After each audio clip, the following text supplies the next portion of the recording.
Había un pueblo que Dios mismo llamó enemigo eterno de su elegido, un pueblo cuyo nombre aún hoy evoca terror y crueldad. No eran simples adversarios, eran la sombra que persiguió a Israel por generaciones. Gigantes que desafiaron al Altísimo, guerreros que robaron el arca, opresores que humillaron a los hijos de la promesa. ¿Pero quién los envió? ¿Por qué Dios permitió que atormentaran a su pueblo durante 400 años? La respuesta está escondida en el polvo del tiempo, en pactos rotos y en sangre derramada. El silencio del desierto de Gerar era absoluto aquella madrugada. Abraham, el padre de la fe, caminaba solo bajo un cielo sin estrellas. En sus manos temblaba el peso de una decisión que no debió tomar. Acababa de mentir. Acababa de llamar hermana a Sara, su esposa, por segunda vez. El miedo había vencido a la promesa, y en ese momento, sin saberlo, estaba sembrando una semilla de oscuridad que germinaría en siglos de sangre. Y Abraham peregrinó en tierra de los filisteos muchos días, dice Génesis capítulo 21, versículo 34.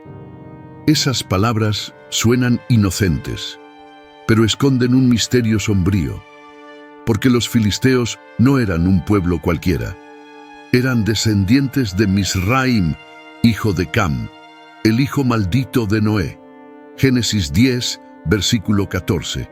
Los nombra Caftor, de donde salieron los filisteos. Caftor, la isla del mar, el lugar donde se forjó un pueblo guerrero, navegante, cruel. Abraham hizo un pacto con Abimelec, rey filisteo, un pacto de paz. Cavó un pozo en Beerseba y juró por el Dios vivo que no dañaría a los descendientes de aquel rey. Era un acto de fe o de desesperación, pero Dios había dicho: a tu descendencia daré esta tierra, toda, sin compartir, sin pactos, sin concesiones. Y Abraham, en su humanidad, había negociado con el enemigo. Pasaron los años. Isaac, el hijo de la promesa, también peregrinó en tierra filistea, y también mintió sobre Rebeca, llamándola hermana. Génesis 26, versículo 1 al 11. La misma mentira, el mismo miedo, el mismo rey Abimelec, o quizás su hijo. Los filisteos miraban a los hebreos con desprecio mezclado con envidia. Veían sus rebaños multiplicarse, sus pozos brotar agua viva, sus tiendas expandirse. Aparta de nosotros, le dijeron a Isaac, porque mucho más poderoso que nosotros te has hecho. Había algo en esas palabras, un rencor antiguo, una semilla de odio que crecía silenciosa. Los filisteos sabían que los hijos de Abraham estaban marcados, que un día heredarían la tierra, y ellos, los habitantes de las 5 ciudades, Gaza, Ascalón, Asdod, Ecrón, Gat, no querían irse. No aceptarían ser desplazados, preferirían la guerra eterna. Jacob, el suplantador, nieto de Abraham, nunca pisó tierra filistea directamente, pero sus 12 hijos sí conocieron el terror que vendría. Cuando bajaron a Egipto huyendo del hambre, no sabían que en el norte, en la costa mediterránea, un pueblo forjaba armas de hierro mientras ellos hacían ladrillos de barro. Los filisteos dominaban el secreto del metal. Eran herreros, orfebres de la muerte. Primer libro de Samuel, capítulo 13, versículo 19. No se hallaba herrero en toda la tierra de Israel, porque los filisteos habían dicho: para que los hebreos no hagan espada o lanza. 400 años en Egipto, 400 años de esclavitud. Y mientras tanto, los filisteos se expandían, construían fortalezas, entrenaban guerreros, adoraban a Dagón, el dios pez, el dios de la tormenta y la fertilidad, un demonio disfrazado de provisión. Ofrecían sacrificios humanos, quemaban a sus propios hijos en altares de bronce. Eran crueles, con una crueldad aprendida de sus dioses. Cuando Moisés sacó a Israel de Egipto, Dios no los llevó por el camino de la tierra filistea, aunque estaba cerca. Éxodo 13, versículo 17. ¿Por qué? Porque dijo Dios, para que no se arrepienta el pueblo cuando vea la guerra y se vuelva a Egipto. Los filisteos eran tan feroces que Dios mismo protegió a su pueblo de enfrentarlos. Todavía no estaban listos, no habían aprendido a confiar, no conocían la guerra del Señor. Pero el encuentro era inevitable. Estaba escrito en el pacto de Abraham. Estaba sellado en la sangre del Cordero Pascual. Los filisteos serían el martillo que probaría el metal de Israel. Serían la espina en el costado, el aguijón en la carne, y también serían el instrumento de juicio cuando Israel olvidara a su Dios. La pregunta que nadie se atreve a hacer es esta: ¿por qué Dios permitió que un pueblo tan cruel existiera tan cerca de su pueblo escogido? ¿Por qué no los destruyó en el diluvio? ¿Por qué no los borró del mapa cuando Abraham llegó a Canaán? La respuesta es oscura y profunda. Porque Dios usa incluso a sus enemigos para cumplir sus propósitos. Los filisteos eran el espejo donde Israel vería su propia debilidad. El recordatorio de que sin Dios, incluso el pueblo elegido es solo carne vulnerable. Y así comenzó la historia más sangrienta del Antiguo Testamento, una guerra que duraría generaciones, un odio que trascendería siglos.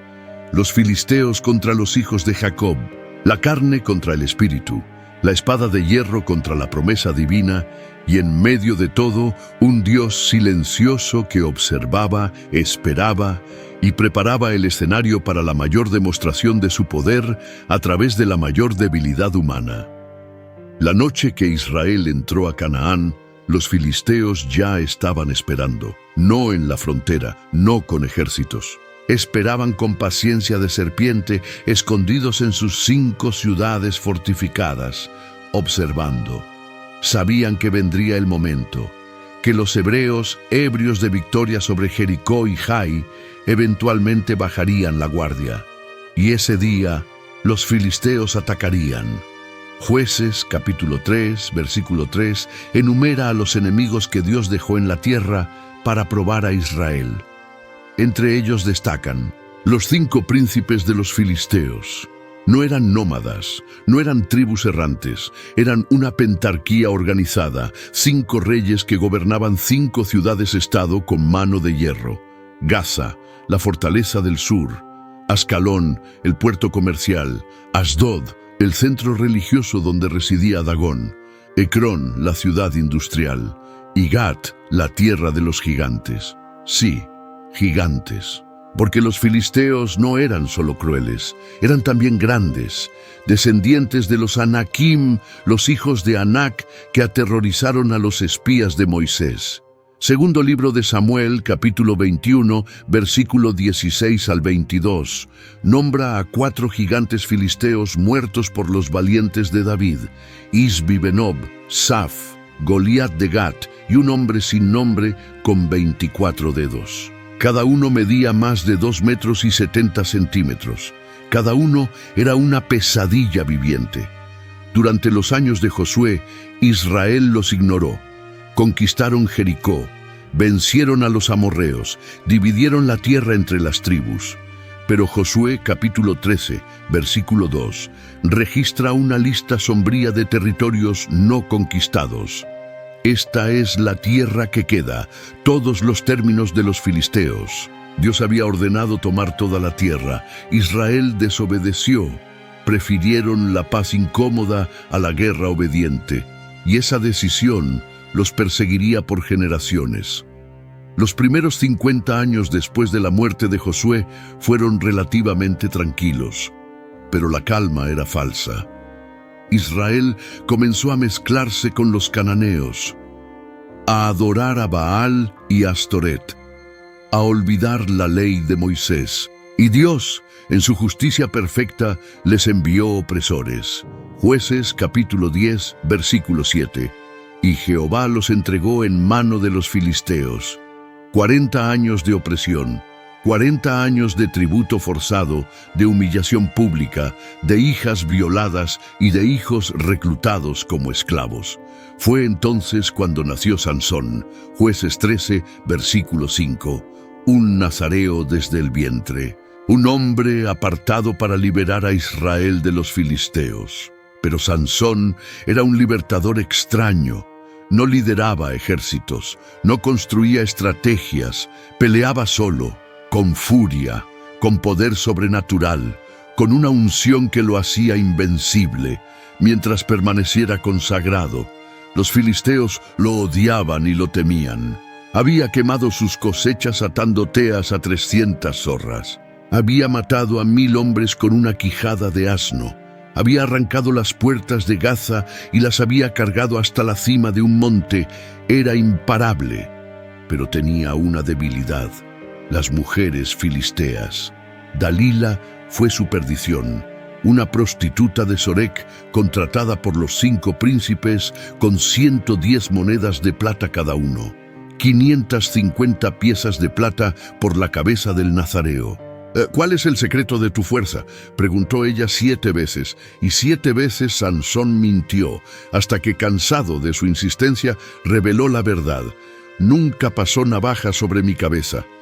Jueces 16, versículo 17. Dalila lo durmió sobre sus rodillas, llamó a un hombre y cortó las 7 guedejas de su cabello, y su fuerza se apartó de él. Versículo 19.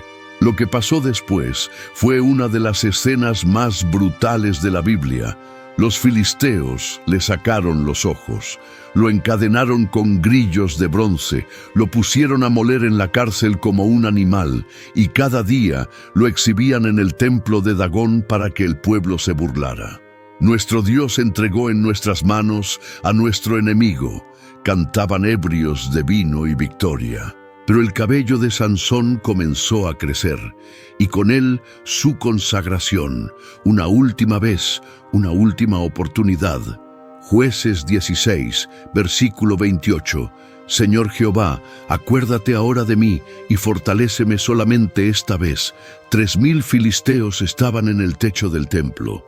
Los 5 príncipes estaban dentro. Sansón palpó las 2 columnas centrales y con un grito que estremeció los cimientos, empujó con toda su fuerza. «Muera yo con los filisteos», fueron sus últimas palabras. El templo se derrumbó. Murieron más filisteos ese día que en toda la vida de Sansón. Pero Israel no aprendió la lección, porque 20 años después, en Afec, los filisteos capturaron el Arca del Pacto, el símbolo más sagrado de Israel, la morada terrenal de la presencia de Dios. Fue el día más oscuro en la historia del pueblo elegido, y los filisteos celebraron como si hubieran vencido al mismísimo Dios de Abraham.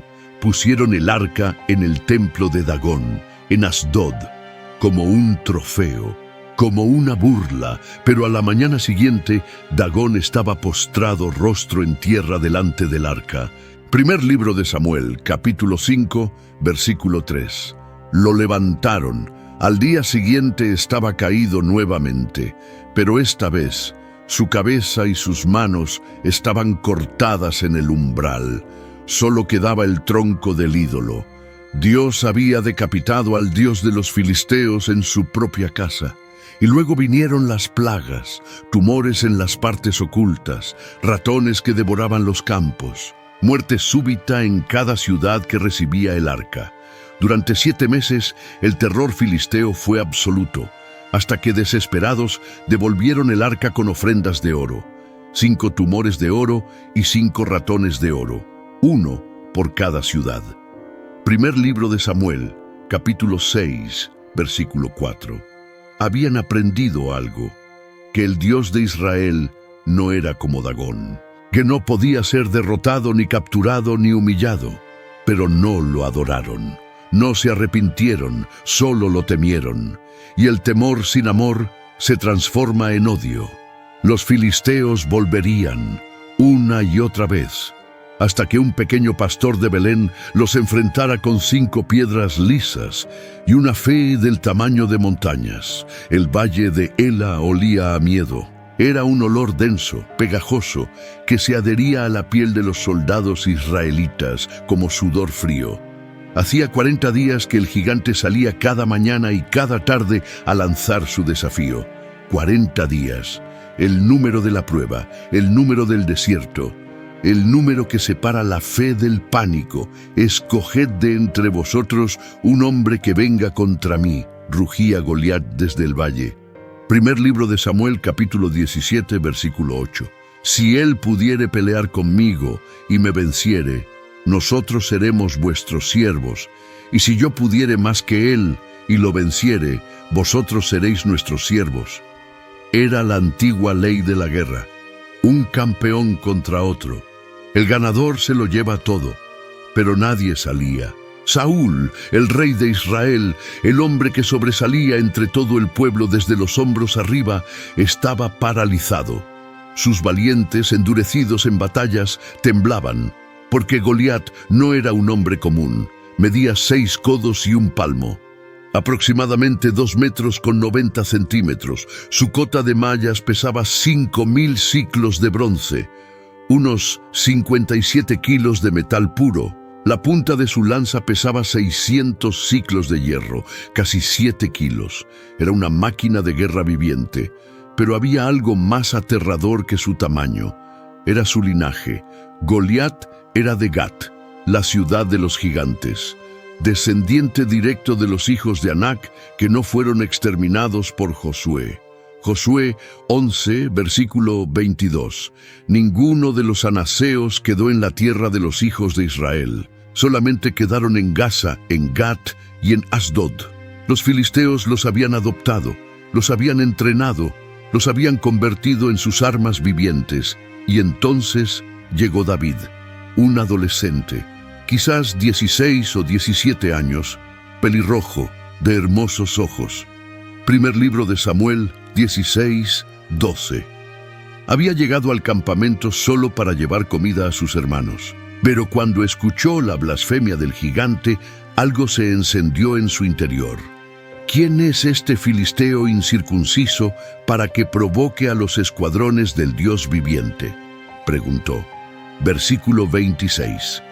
Incircunciso. Esa palabra era una declaración de guerra espiritual. Los filisteos no tenían pacto con Dios, no llevaban en su carne la marca de Abraham. Eran extranjeros al reino, ajenos a las promesas, sin esperanza y sin Dios en el mundo, como diría Pablo siglos después en Efesios 2:12. Y David, que había matado leones y osos defendiendo las ovejas de su padre, sabía que este gigante era solo otro depredador, más grande, más ruidoso, pero igual de mortal bajo la mano del Dios vivo. Saúl intentó vestir a David con su armadura. Primer libro de Samuel 17:38. Era un gesto patético, el rey proyectando su propia cobardía sobre el joven. «No puedo andar con esto», dijo David, «porque nunca lo practiqué». No era humildad, era sabiduría. David sabía que la victoria no vendría por armadura de bronce ni espada de hierro. Vendría por el nombre, sobre todo nombre. Bajó al arroyo, escogió 5 piedras lisas. ¿Por qué 5? Porque Goliat tenía 4 hermanos gigantes. Segundo Samuel 21:22. Estos 4 le habían nacido al gigante en Gat. David no iba solo por Goliat, iba preparado para toda la familia. Iba a exterminar el linaje de los Anakim de una vez por todas. Cuando Goliat vio a David, se rió. «Soy yo, perro, para que vengas a mí con palos». Audrin gritó, versículo 43, y maldijo a David por sus dioses, por Dagón, por Astarte, por todos los demonios que los filisteos adoraban. Pero David respondió con palabras que aún hoy estremecen el infierno. «Tú vienes a mí con espada y lanza y jabalina, mas yo vengo a ti en el nombre de Jehová de los ejércitos, el Dios de los escuadrones de Israel, a quien tú has provocado, el nombre de Jehová Sabaoth, el Señor de los ejércitos, el Dios de guerra, el que pelea por su pueblo cuando su pueblo confía en él. David metió su mano en el zurrón, tomó una piedra, la puso en la honda y la lanzó. 1 Samuel 17, 49. Y la piedra se hundió en su frente y cayó sobre su rostro en tierra. Un disparo, una piedra, un gigante muerto. Pero David no se detuvo ahí. Corrió, tomó la espada de Goliat y le cortó la cabeza. No por crueldad, por necesidad, porque en esa cultura solo la decapitación confirmaba la muerte absoluta. Y David necesitaba que los filisteos vieran, que supieran, que nunca lo olvidaran. Huyeron. Todo el ejército filisteo huyó. Y los israelitas, que hacía 40 días temblaban de miedo, de repente cobraron valor. Persiguieron a los filisteos hasta las puertas de Gat y Ecrón. Los mataron por millares. Primer libro de Samuel 17, 52. Fue una masacre, una reivindicación, una declaración de que el Dios de Israel sigue siendo Dios, incluso cuando su pueblo duda. David se quedó con la cabeza de Goliat. La llevó a Jerusalén. 1 Samuel 17, 54. Algunos dicen que la guardó como trofeo. Otros sugieren que la enterró en el lugar que después sería llamado Gólgota, el lugar de la calavera, el lugar donde otro David, el hijo de David, vencería a un gigante mucho mayor, la muerte misma. Pero la guerra no terminó. Los filisteos volverían con ira, con venganza, con un odio multiplicado por la humillación. Y David tendría que enfrentarlos una y otra vez, porque los enemigos de Dios no se rinden fácilmente. Aprenden a pelear en las sombras, a infiltrarse, a seducir. Y la siguiente batalla no sería en un valle abierto con un gigante visible. Sería en el corazón mismo del reino, con un enemigo más peligroso que Goliat, el orgullo. Había noches en las que David despertaba sudando, con el grito de guerra filisteo resonando en sus oídos. No era un sueño, era un recuerdo, porque después de matar a Goliat, David se convirtió en el enemigo número 1 de los 5 reyes filisteos. Lo buscaron por tierra y mar, pusieron precio a su cabeza, enviaron asesinos, pero Dios lo escondía en lugares imposibles. Primer libro de Samuel, capítulo 18, versículo 30, dice algo extraordinario.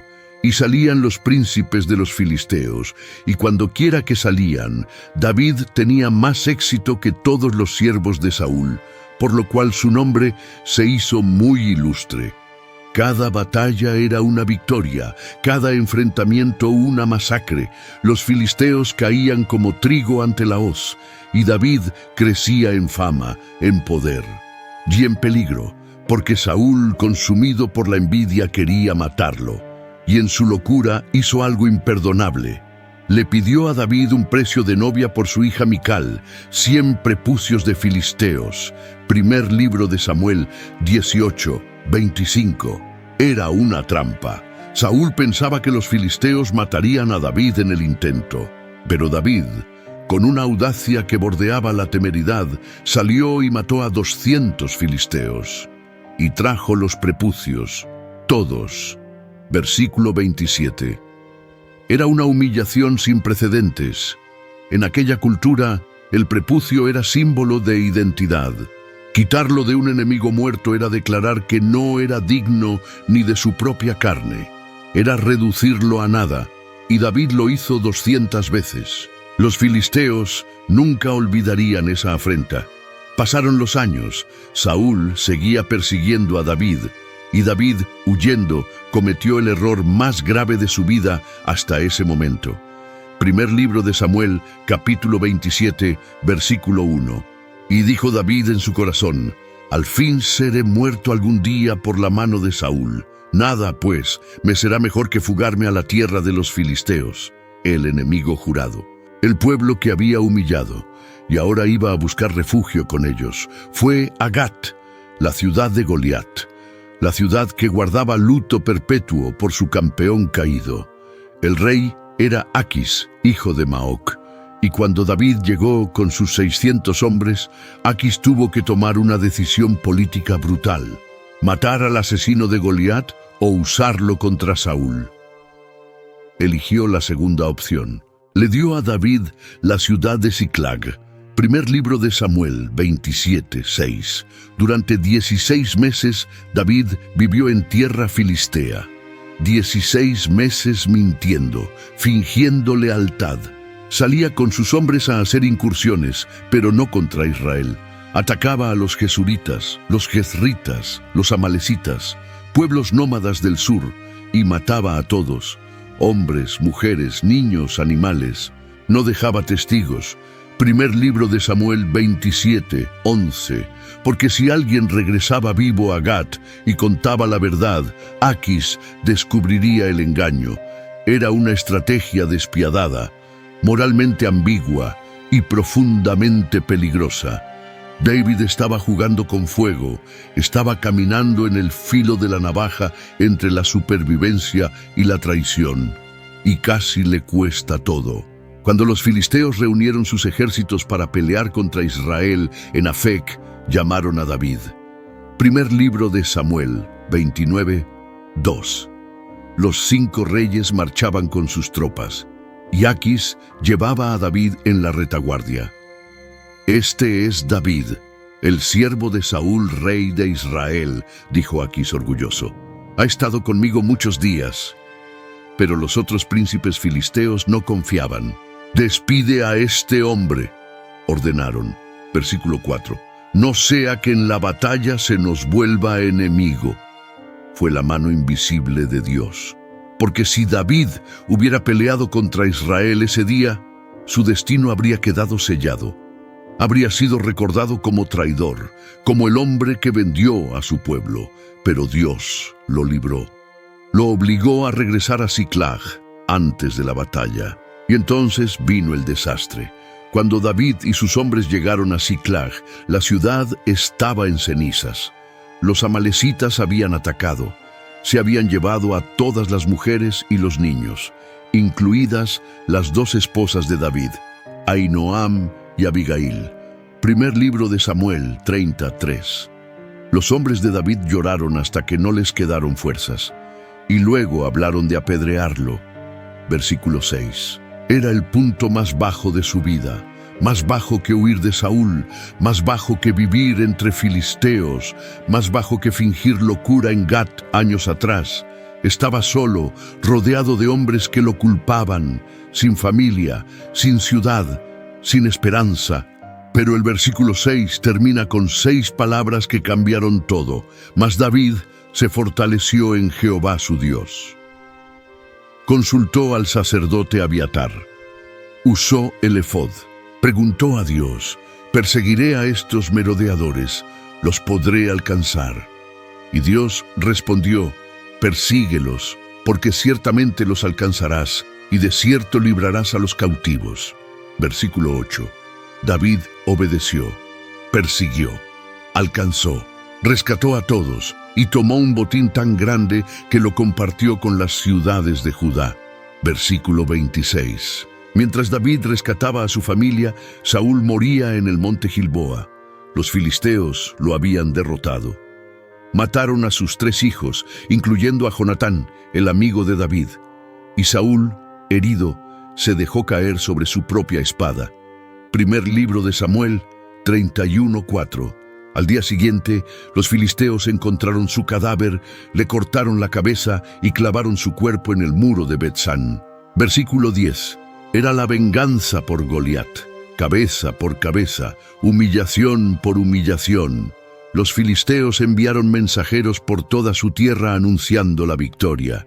Pusieron las armas de Saúl en el templo de Astarté. Primer libro de Samuel 31:10. Era su día de gloria. Habían vencido al rey de Israel. Habían profanado su cuerpo. Y ahora pensaban, Israel sería suyo para siempre. Pero no contaban con los hombres de Jabes, de Galaad, hombres valientes que recordaban que Saúl los había salvado de los amonitas años atrás. Caminaron toda la noche, arriesgando sus vidas, entraron en Bet-San, bajaron el cuerpo de Saúl y de sus hijos del muro y los quemaron. Luego enterraron los huesos bajo un árbol. Primer libro de Samuel, 31, 12 y 13. Fue un acto de lealtad pura, de gratitud que vence al miedo, y David, cuando supo lo que habían hecho, los bendijo. Segundo libro de Samuel, 2, 5. Benditos seáis vosotros de Jehová, que habéis hecho esta misericordia con vuestro Señor. David entendía el honor, entendía la lealtad, porque aunque Saúl lo había perseguido, seguía siendo el ungido de Dios. Y nadie, ni siquiera los crueles filisteos, tenía derecho a profanar su cuerpo. David fue ungido rey en Hebrón. Tenía 30 años. Segundo libro de Samuel, capítulo 5, versículo 4. Durante 7 años y 6 meses reinó sobre Judá solamente. El norte seguía leal a la casa de Saúl, bajo Is-Boset, el hijo sobreviviente. Pero eventualmente todas las tribus vinieron a David y lo proclamaron rey sobre todo Israel. Versículo 3. Y los filisteos se enteraron. Oyendo los filisteos que David había sido ungido por rey sobre Israel, subieron todos los filisteos para buscar a David. Versículo 17. Todos, los 5 reyes, sus ejércitos completos, porque entendían lo que estaba pasando. David no era solo un guerrero brillante, era el unificador, el hombre que podía transformar a las 12 tribus en una nación temible. Y si eso ocurría, el dominio filisteo sobre la región terminaría para siempre. Se desplegaron en el valle de Refaim, al suroeste de Jerusalén. Era territorio estratégico. Controlaba las rutas comerciales entre la costa y las montañas. Y era un valle amplio, perfecto para las tácticas filisteas. Carros de guerra, infantería pesada, falanges organizadas. Pensaban aplastar a David antes de que consolidara su reino. Pero David no se movió por impulso. Y consultó David a Jehová, diciendo: ¿Iré contra los filisteos? ¿Los entregarás en mi mano? Versículo 19. Esta es la diferencia entre Saúl y David. Saúl consultaba cuando ya estaba desesperado. David consultaba antes de cada batalla. Y Jehová respondió: Sube, porque ciertamente entregaré a los filisteos en tu mano. David atacó, y los derrotó con tal ferocidad que llamó al lugar Baal Perasim, el Señor que rompe. Versículo 20. Jehová rompió mis enemigos delante de mí como se rompen las aguas, dijo David. Fue una victoria completa, tan completa que los filisteos huyeron y dejaron sus ídolos atrás. David y sus hombres los quemaron. Versículo 21. Era una declaración. Los dioses de los filisteos no podían ni defenderse a sí mismos, pero los filisteos no se rindieron. Versículo 22. Y los filisteos volvieron a venir y se desplegaron en el valle de Refaim, mismo lugar, misma estrategia. Pero esta vez Dios cambió las instrucciones. Cuando David consultó nuevamente, Jehová dijo: No subas, sino rodéalos, y vendrás a ellos por delante de las balsameras. Versículo 23. Las balsameras, árboles que crecían en esa región. Y Dios añadió algo extraordinario. Y cuando oigas un estruendo como de marcha por las copas de las balsameras, entonces te moverás, porque Jehová saldrá delante de ti a herir el campamento de los filisteos. Versículo 24. Era el sonido del ejército celestial, los ángeles de Dios marchando a la guerra. David obedeció, esperó el sonido, y cuando lo oyó, atacó. La victoria fue aún mayor que la primera. Segundo Samuel 5:25. E hirió David a los filisteos desde Geba hasta llegar a Géser. Kilómetros de persecución, kilómetros de cadáveres filisteos. Fue el comienzo del fin para ellos. Pero David sabía que las victorias militares no eran suficientes. Necesitaba la presencia de Dios en el centro de su reino. necesitaba el arca del pacto. Había estado en Kiriat Jearim durante 20 años, desde que los filisteos la devolvieron. Primer libro de Samuel 7:2. 20 años de olvido, 20 años de abandono. Y David decidió traerla a Jerusalén.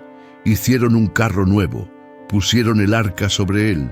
Usa y Ahío, hijos de Abinadab, conducían, y David y todo Israel danzaban delante del arca con toda su fuerza. Segundo Samuel 6:5. Era una celebración masiva, música, cánticos, alegría, pero algo salió terriblemente mal. Cuando llegaron a la era de Nacón, los bueyes tropezaron. El arca se inclinó, y Usa, en un acto reflejo, extendió su mano para sostenerla. Versículo 6. Dios lo hirió en el acto, cayó muerto junto al arca. Versículo 7. La celebración se convirtió en funeral, la alegría en terror, y David se enojó. Versículo 8. No entendía por qué Dios había matado a un hombre que solo intentaba ayudar. La respuesta estaba en la ley. Números, capítulo 4, versículo 15. Los levitas coatitas podían cargar el arca, pero solo usando las varas que pasaban por los anillos de oro. Nunca podían tocarla directamente. No tocarán cosa santa, no sea que mueran. El arca no era un objeto, era el trono de Dios. Y Dios es santo, tan santo que incluso la mejor intención humana no puede violarlo sin consecuencias. David dejó el arca en casa de Obed-Edom geteo por 3 meses, y Dios bendijo a Obed-Edom y a toda su casa. Versículo 11. Fue una lección. El arca no traía maldición, traía bendición, pero requería reverencia, requería obediencia exacta. Requería que el pueblo se acercara a Dios en sus términos, no en los suyos. 3 meses después, David intentó nuevamente, pero esta vez lo hizo correctamente. Los levitas cargaron el arca sobre sus hombros usando las varas. Ofrecieron sacrificios cada 6 pasos. David danzaba con toda su fuerza, vestido con un efod de lino. Segundo Samuel 6:14. No como rey, como sacerdote, como adorador. Y el arca entró a Jerusalén en triunfo. Ese día Israel cambió, dejó de ser una confederación tribal y se convirtió en una teocracia, una nación cuyo rey era Jehová y cuyo representante terrenal era David.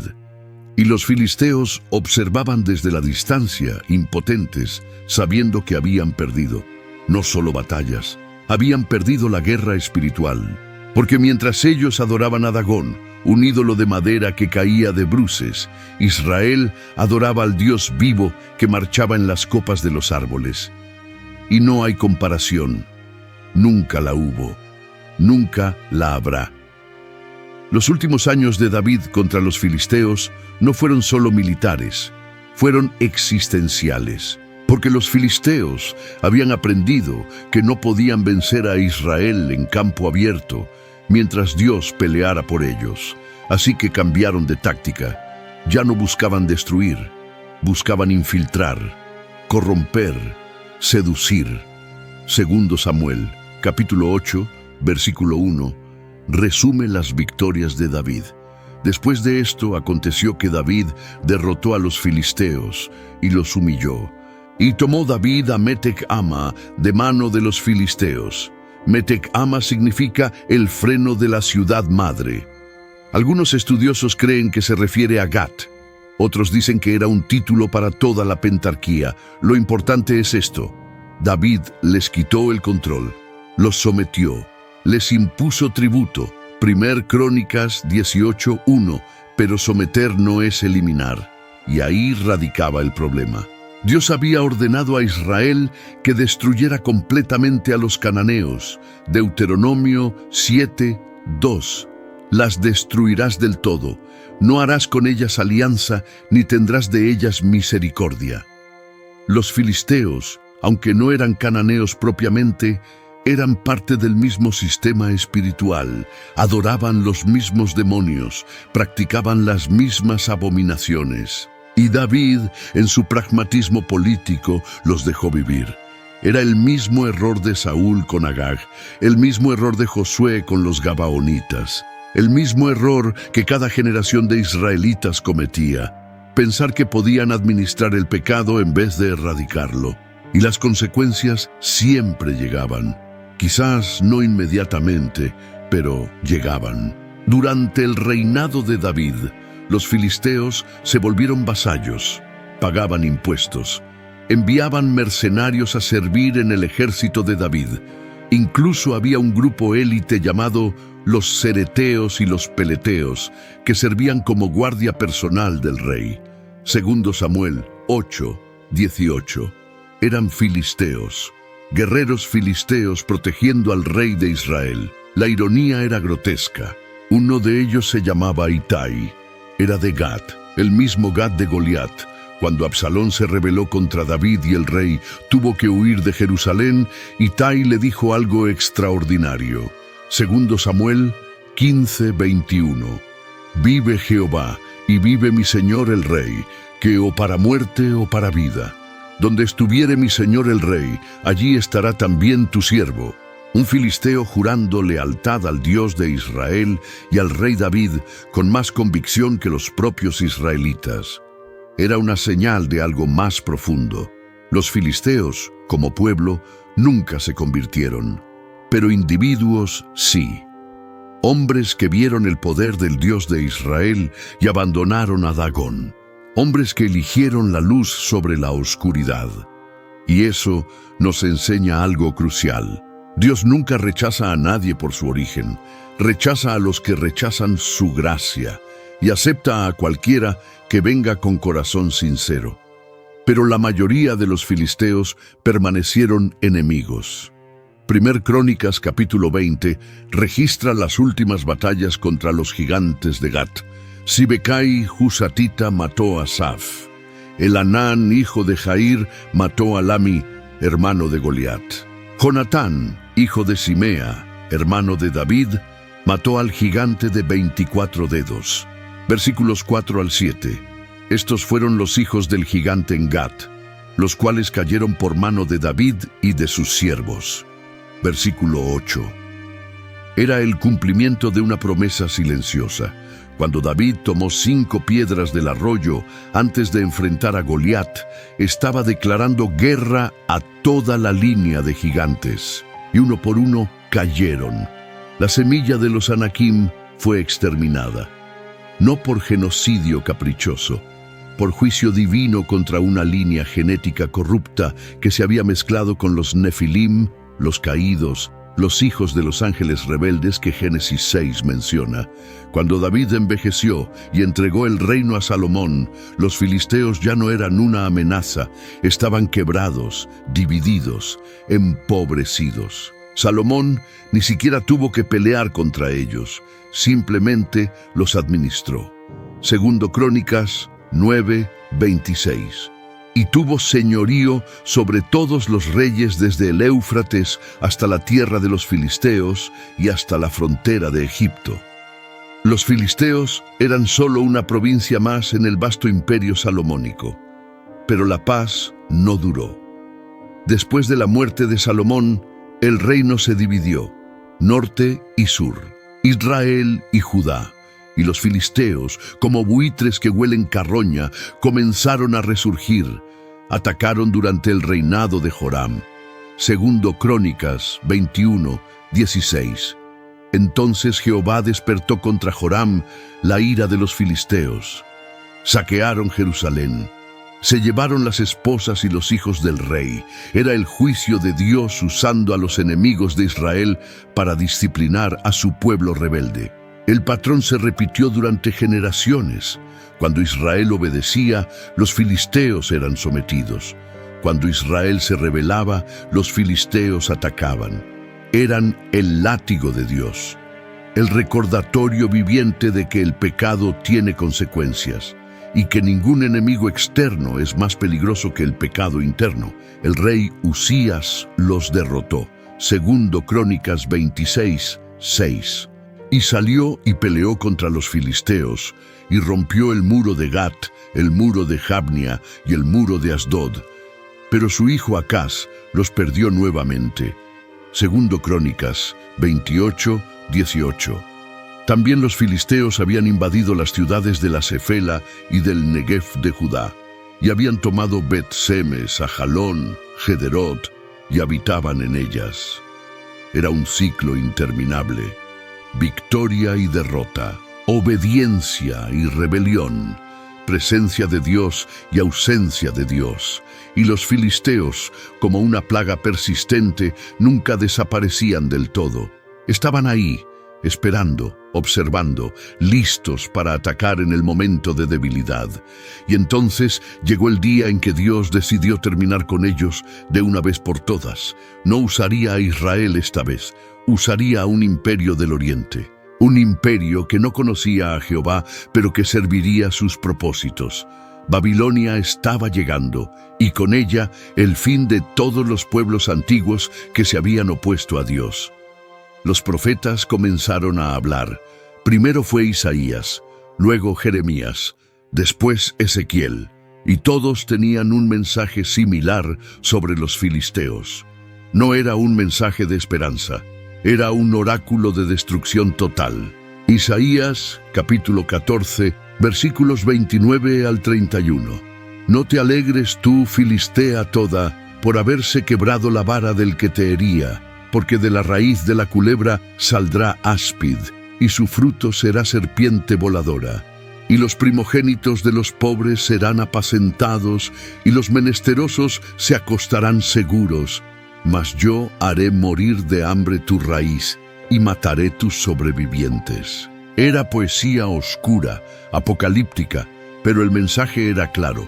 Los filisteos serían exterminados, no quedaría raíz ni rama. Y la razón era simple: habían llenado la copa de su iniquidad. Génesis 15, 16, hablando de los amorreos, dice: porque aún no ha llegado a su colmo la maldad del amorreo. Hay un límite para la paciencia de Dios, y los filisteos lo habían cruzado. Jeremías, capítulo 47, versículos 1 al 7, profetizó sobre Gaza y Ascalón. Así ha dicho Jehová: he aquí que suben aguas del norte y se harán torrente, e inundarán la tierra y su plenitud, ciudades y moradores de ellas. Las aguas del norte eran Babilonia, Nabucodonosor, el martillo de Dios. Versículo 4. Porque ha venido el día de destruir a todos los filisteos, y de talar a Tiro y a Sidón todo ayudador que quedaba. Porque Jehová destruirá a los filisteos, al resto de la costa de Caftor. Caftor, el lugar de origen, la isla de donde salieron siglos atrás. Dios estaba diciendo: los voy a devolver a la nada de donde vinieron. Y lo cumplió. Cuando Nabucodonosor arrasó la región en el siglo VI a.C., las 5 ciudades filisteas cayeron. Gaza fue quemada. Ascalón fue destruida, Asdod fue desolada, Ecrón desapareció, Gat nunca volvió a ser mencionada. Ezequiel, capítulo 25, versículos 15 al 17, es aún más específico. Así ha dicho Jehová el Señor: por cuanto los filisteos han procedido con venganza, y se vengaron con desprecio de ánimo, destruyendo por antiguas enemistades, por tanto, así ha dicho Jehová el Señor: he aquí yo extiendo mi mano contra los filisteos, y cortaré a los cereteos, y destruiré el resto de la costa del mar. Y haré en ellos grandes venganzas con reprensiones de ira. Y sabrán que yo soy Jehová cuando haga mi venganza en ellos. Grandes venganzas, reprensiones de ira. Este no es el lenguaje de una disciplina correctiva, es el lenguaje del juicio final. Porque los filisteos no solo habían atacado a Israel, habían atacado al Dios de Israel, habían profanado su nombre, habían blasfemado su poder.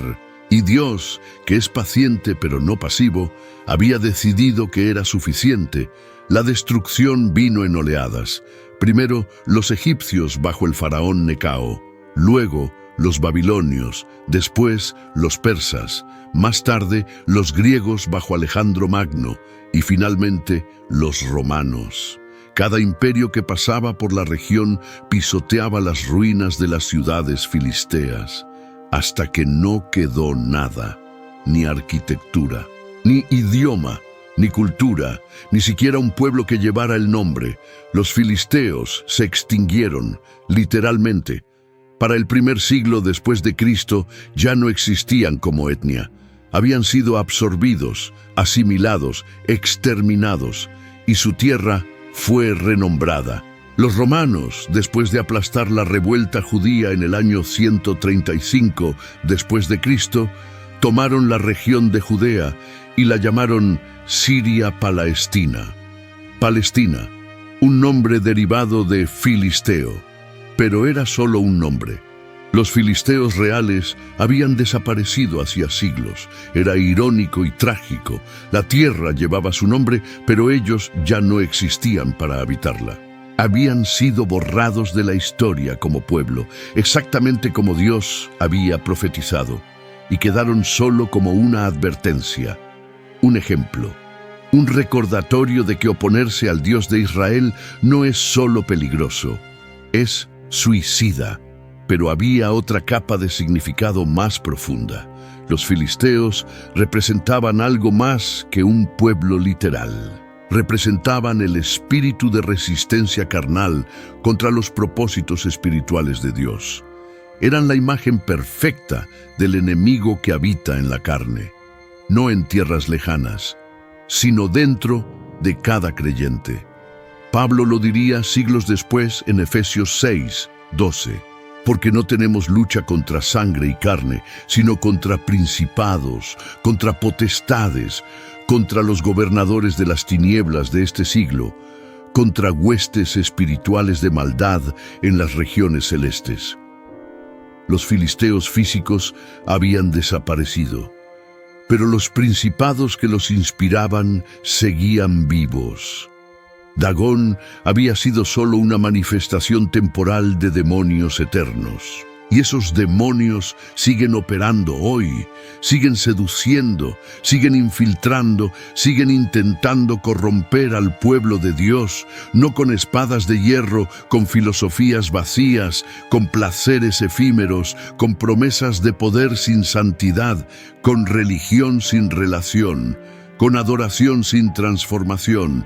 Cada creyente enfrenta sus propios filisteos, gigantes internos, fortalezas mentales, patrones de pecado que parecen invencibles. Pero la lección de David sigue siendo válida. No necesitas ser más grande que el gigante.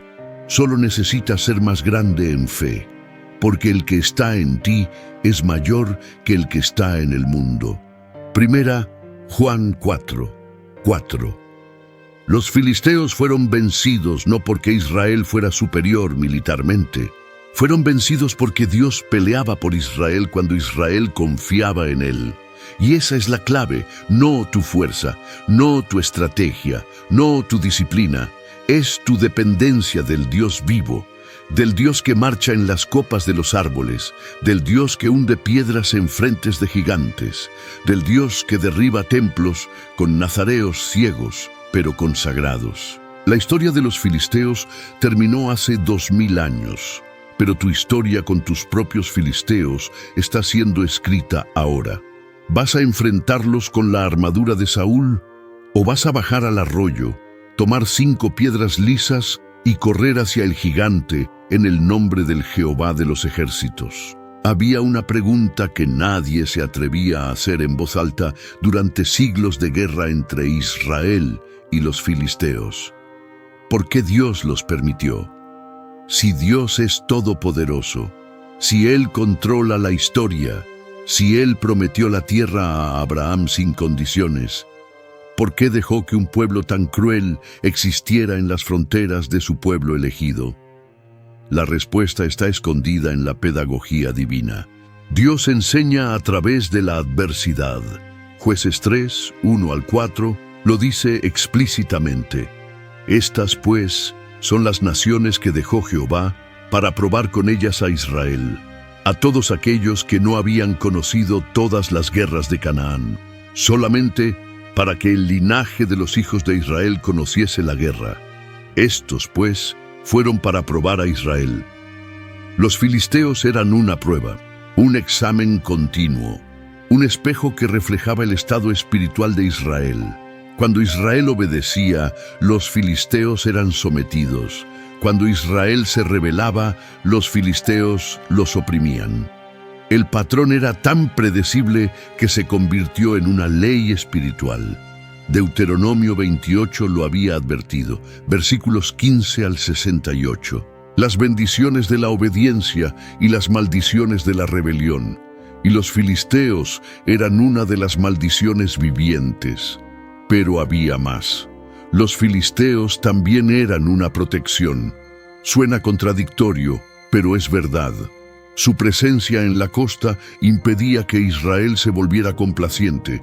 Si toda la tierra hubiera sido conquistada fácilmente, Israel habría caído en la arrogancia.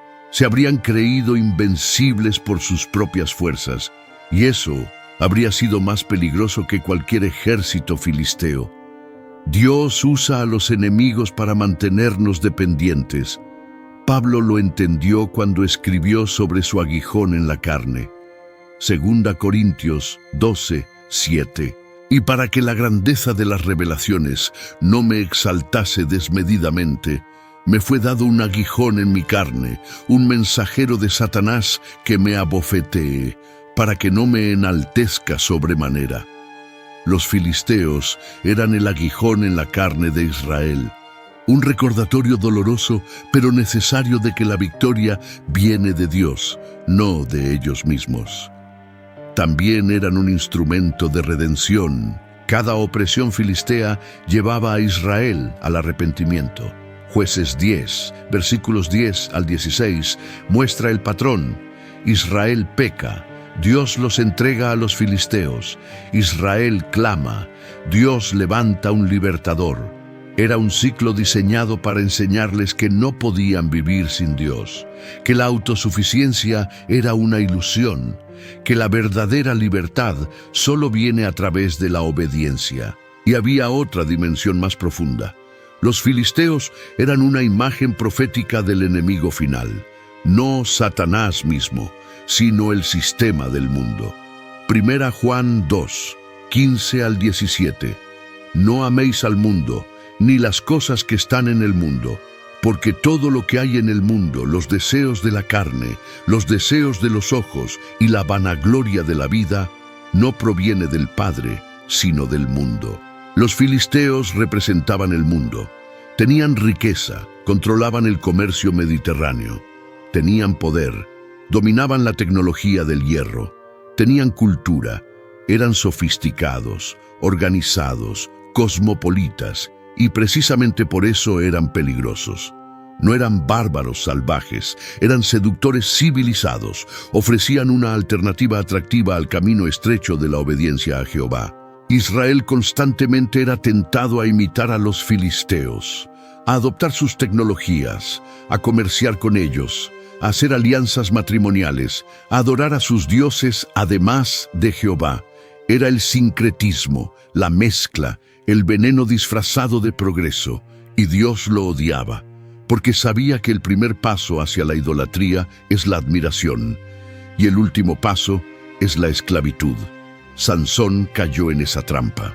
Amó a mujeres filisteas, se dejó seducir por su belleza y su cultura, y terminó ciego, moliendo en una cárcel, siendo el entretenimiento de sus enemigos. Fue solo en su momento más oscuro, cuando todo le había sido quitado, que recordó quién era: un nazareo, un consagrado, un hombre apartado para Dios.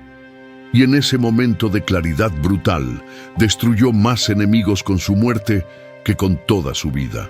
Esa es la lección que los filisteos enseñaban una y otra vez. No puedes jugar con el enemigo, no puedes coquetear con el mundo, no puedes tener un pie en el reino de Dios y otro en el reino de las tinieblas. Santiago 4, 4. ¿No sabéis que la amistad del mundo es enemistad contra Dios? Cualquiera, pues, que quiera ser amigo del mundo, se constituye enemigo de Dios. David lo entendió eventualmente. Cuando huyó a Gat la primera vez fue por miedo, segunda vez por desesperación, pero cada vez Dios tuvo que rescatarlo de su propia estrategia, porque vivir entre los filisteos, incluso como refugiado, era peligroso para su alma. Te acostumbras a sus costumbres, empiezas a justificar sus métodos, terminas adoptando su cosmovisión. Y antes de darte cuenta, eres más filisteo que hebreo en tu corazón. Pero cuando David regresó a su identidad, cuando volvió a consultar a Jehová antes de cada batalla, cuando puso el arca en el centro de su reino, todo cambió. Los filisteos dejaron de ser una amenaza. Se convirtieron en vasallos, porque un Israel centrado en Dios es invencible. Pero un Israel que confía en alianzas humanas, en tecnología superior, en sabiduría política, es vulnerable. La pregunta para nosotros hoy es, ¿quiénes son nuestros filisteos? ¿Qué gigantes internos nos intimidan? ¿Qué sistemas del mundo nos seducen? ¿Qué pecados aparentemente invencibles nos dominan? Porque todos tenemos nuestros Goliat. Todos enfrentamos nuestras batallas en el valle de Ela. Y todos tenemos que decidir, ¿vamos a pelear con la armadura de Saúl o con la onda de David? La armadura de Saúl representa los métodos humanos, la religiosidad sin poder, la disciplina sin dependencia, el esfuerzo sin gracia. Suena impresionante, se ve bien, pero no funciona, porque los gigantes del alma no se vencen con fuerza de voluntad. Se vencen con fe que viene por el oír la palabra de Dios. Romanos 10:17. Hay una última lección en la historia de los filisteos que casi nunca se menciona. Es oscura, incómoda, pero absolutamente esencial. Los filisteos no fueron destruidos porque eran más malvados que otros pueblos. Fueron destruidos porque rechazaron la luz cuando la tuvieron. Y esa es la diferencia entre el juicio temporal y el juicio eterno. Los filisteos conocieron al Dios de Israel, no de oídas, de primera mano. Vieron el arca matar a Dagón, vieron las plagas devastar sus ciudades, vieron a Goliat caer, vieron ejércitos completos huir del Dios que marchaba en las copas de los árboles. Tuvieron evidencia tras evidencia del poder de Jehová y rechazaron cada una. Romanos 1, versículos 19 al 20, explica el principio. Porque lo que de Dios se conoce les es manifiesto, pues Dios se lo manifestó. Porque las cosas invisibles de Él, su eterno poder y deidad, se hacen claramente visibles desde la creación del mundo, siendo entendidas por medio de las cosas hechas, de modo que no tienen excusa. Los filisteos no tenían excusa, conocían, vieron, y aún así endurecieron sus corazones. Esa es la tragedia suprema, no el juicio en sí, sino el rechazo deliberado de la misericordia, porque Dios siempre ofrece un camino de salida, siempre, incluso para los filisteos. Cuando devolvieron el arca, pudieron haber enviado embajadores a Israel. Pudieron haber pedido instrucción, pudieron haber dicho, enséñenos sobre este Dios, pero no lo hicieron. Prefirieron el miedo a la conversión, la distancia a la rendición, y ese es el patrón que vemos una y otra vez en la Escritura. Faraón vio 10 plagas y endureció su corazón. Los cananeos oyeron sobre el cruce del Mar Rojo y cerraron sus puertas. Los filisteos experimentaron el poder de Dios y volvieron a Dagón. Es como si la exposición a la verdad, sin la humildad para aceptarla, produjera un endurecimiento progresivo. Hebreos 3:13 lo advierte. Antes exhortaos los unos a los otros cada día, entre tanto que se dice, hoy, para que ninguno de vosotros se endurezca por el engaño del pecado. Los filisteos se endurecieron. Y cuando un corazón se endurece completamente, Dios eventualmente lo confirma en su elección. Romanos 1:24 26 y 28 usa una frase escalofriante 3 veces. Dios los entregó. Los entregó a la inmundicia, los entregó a pasiones vergonzosas, los entregó a una mente reprobada. Es el juicio más aterrador de todos. Cuando Dios deja de pelear por tu alma y te permite seguir el camino que has escogido. Los filisteos fueron entregados, primero a su propia crueldad, luego a su propia destrucción y finalmente a la extinción total. No porque Dios sea cruel, sino porque la justicia de Dios no puede coexistir eternamente con la maldad impenitente. Hay un límite, y ellos lo cruzaron. Pero aquí está la esperanza. Mientras hay vida, hay oportunidad. Y Tai de Gat la tomó. Los hombres valientes que sirvieron en la guardia de David la tomaron. Incluso algunos de los soldados filisteos que vieron caer a Goliat tuvieron que haberse preguntado: ¿y si el Dios de Israel es el verdadero Dios? Y algunos, aunque la Biblia no registra sus nombres, probablemente cruzaron la línea. Abandonaron a Dagón.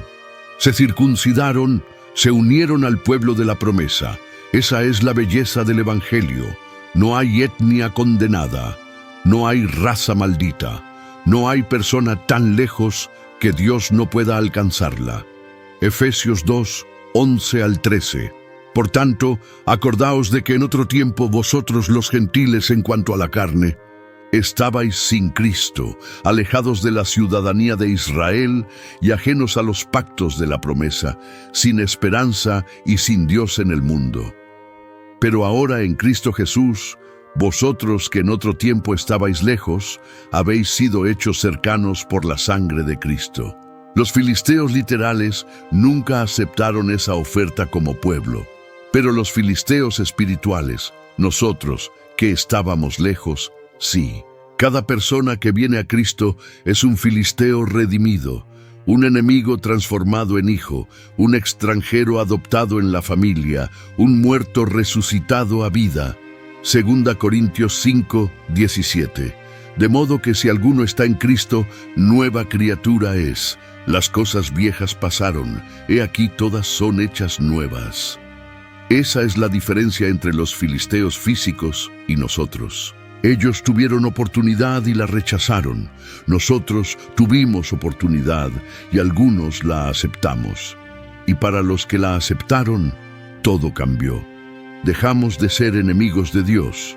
Fuimos reconciliados. Romanos 5:10.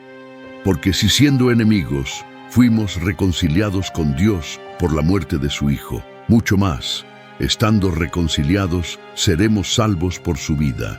Pero, y este es un pero crucial, la salvación no elimina la batalla. Seguimos teniendo filisteos en nuestra vida, tentaciones, debilidades, patrones de pecado, voces que nos llaman de regreso a Dagón, y tenemos que pelear, no para ganarnos la salvación, sino porque ya somos salvos. 1 Pedro 2, 11. Amados, yo os ruego como a extranjeros y peregrinos que os abstengáis de los deseos carnales que batallan contra el alma. Los deseos carnales son nuestros filisteos internos y batallan constantemente, ferozmente, sin tregua. Gálatas 5, 17. Porque el deseo de la carne es contra el espíritu y el del espíritu es contra la carne. Y estos se oponen entre sí para que no hagáis lo que quisierais. Es una guerra perpetua, pero no estamos solos en ella.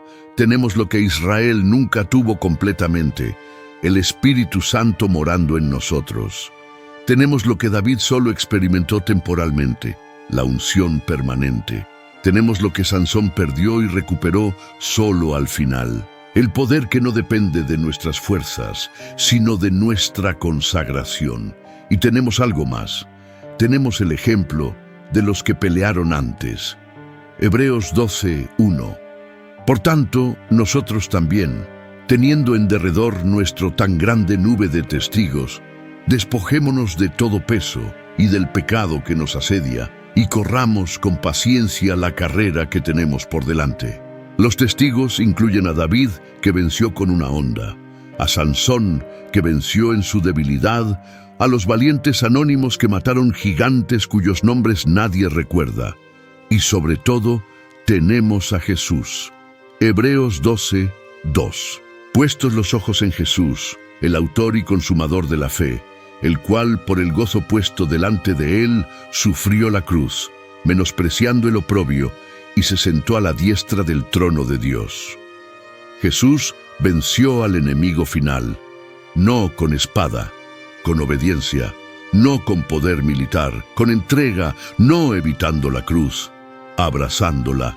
La historia de los filisteos termina en polvo y olvido, pero su lección resuena a través de los siglos hasta llegar a nosotros hoy, porque no estamos aquí solo para conocer historia antigua, estamos aquí para entender nuestra propia batalla, para reconocer a nuestros propios gigantes, para enfrentar a nuestros propios filisteos y para aprender que la victoria nunca fue sobre fuerza humana, siempre fue sobre fe divina.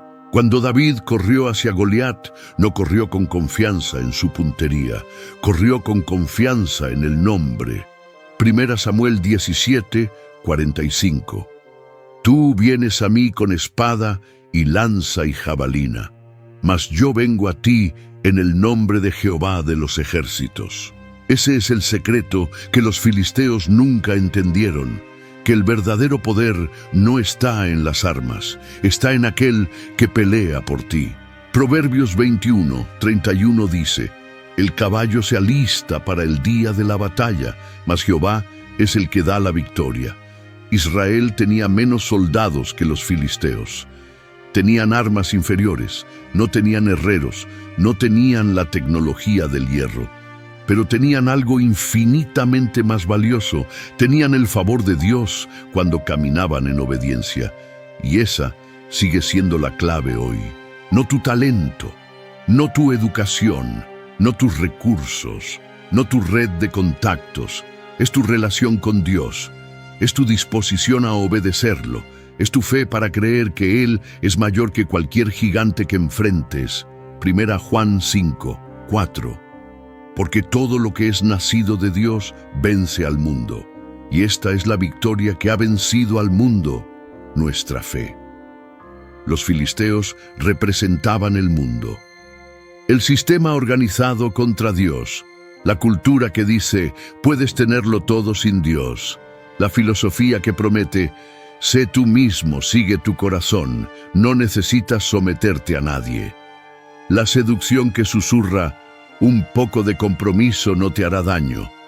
Y millones caen, no porque el mundo sea más fuerte, sino porque olvidan que están en una guerra. Efesios 6, 12. Porque no tenemos lucha contra sangre y carne, sino contra principados, contra potestades, contra los gobernadores de las tinieblas de este siglo, contra huestes espirituales de maldad en las regiones celestes.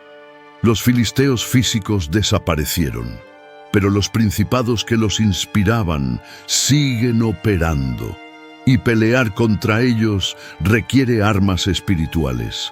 Versículo 17. Y tomad el yelmo de la salvación y la espada del Espíritu, que es la palabra de Dios. La espada del Espíritu, la palabra de Dios. Esa era el arma de David.